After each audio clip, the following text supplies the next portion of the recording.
back to Network Africa. Let's take you now to the Sahel region of Africa, which is experiencing security challenges. Al-Qaeda, Islamic Maghreb, AQIM, a jihadist terrorist group based in North Africa, is linked with the terrorism in the region.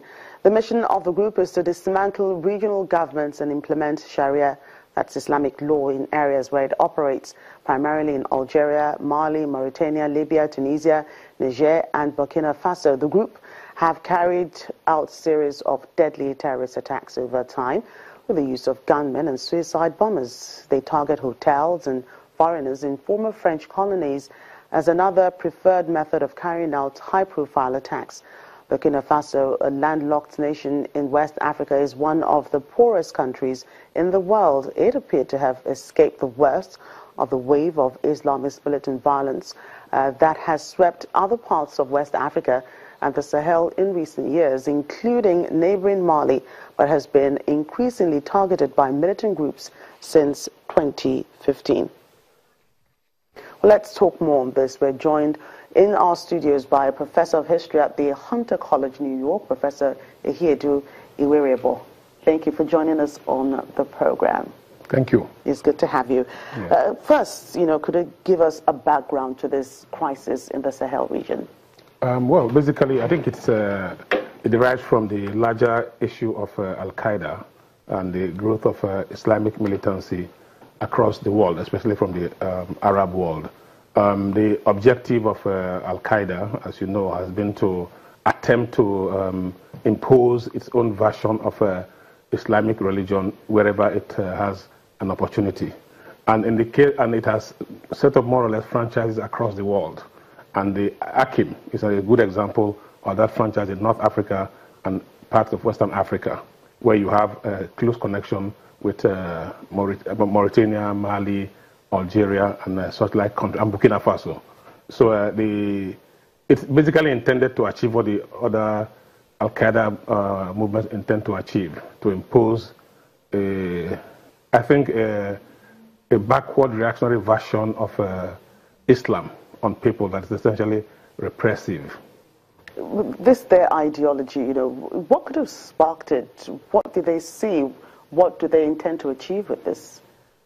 Well, it's difficult to place what instigated, but in my own view, actually, I think the movements like Al-Qaeda in Islam are outcomes of a feeling among certain elements in Islam that the West has overtaken them, given that we should remember that Islam had an extremely glorious scientific and philosophical tradition earlier. I think there's a feeling among some people that their present governments have not sustained the glory of Islamic culture, and they've allowed Western cultures to overtake them. And rather than seek more progressive ways to solve it, they decide to choose what I call a nihilist perspective. And nihilism will essentially end in destroying everybody, so you have nobody to actually rule in the end. Can you, expatiate that more? What's in nihilism? Nihilism. Nihilism. Yes, nihilism is a component of ideologies where people essentially intend to eliminate everybody who opposes them. And I'm saying that basically a nihilist approach, like that of our Boko Haram in Nigeria, essentially leads to a situation in which you have nobody else to rule except people you are oppressing. So it's not a progressive ideology, it's not a growing ideology, it's not an ideology that's intended to advance a progressive view of the world. Well, why is there, such a huge intention by these terrorists to, attack vulnerable people if their target is actually, to get governments to listen to them? Those are high-profile people. Why do they attack the poorest communities, in the region? Because I think it's partly because the poorest communities are also the most vulnerable. And one of the objectives of terrorist groups is to make a loud theatrical noise. Drama is important to them, and they don't really care about the life of people. So it doesn't matter whether it's powerful or poor people, but the powerful people are generally better protected, and the less endowed are least protected. So they're easier targets to achieve the kind of drama. And remember that terrorists are concerned about instilling fear Fear is central to their operational modalities, that they make you fear that, in fact, they are available any and everywhere and can attack you. So that's partly why. So what could be their interest in a country like Burkina Faso, for instance, which has, been bearing the brunt of their attacks for a while now? Well, I mean, Burkina Faso, because it has some Muslim population, but they look for weak and vulnerable people. That's what it is. And I think also that one should not ignore the expansionist intent of these terrorists.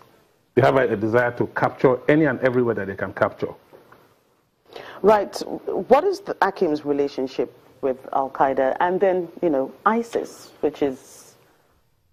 Akim itself, claims to be something like an outgrowth from Al-Qaeda. Yes. Once Al-Qaeda was contained in parts of Afghanistan and Pakistan, it began to spread itself by creating Al-Qaeda units in different parts of the world. So it's hard to say what the direct connection is, but it's also clear that it derives its basic connection from Akim. Right. Thank you so much for your thoughts on this, Professor. Thank you. Okay, thank you for your time on Network Africa. Let's move on to some other stories now. We'll be taking a story about a company in Nigeria that's been trying to make everyday eggs look more colorful. You can see the pictures there. They spray food coloring on those eggs to make them more attractive and, of course, to preserve them for about 5 weeks. Let's take a look. A Nigerian company eager to increase the consumption of eggs in a West African country has introduced colored, hard-boiled eggs into the market. The company, launched in May 2017, is hoping to get every Nigerian to consume 300 eggs annually. Nigerians currently consume about 80 eggs per person every year. The eggs are first cleaned up and then placed on a machine to cook, after which they are sprayed with food color. The hard-boiled eggs are said to remain fresh for up to 5 weeks after processing. Tolulala Olumide is the executive director of Fortuna Food and Bottling Company.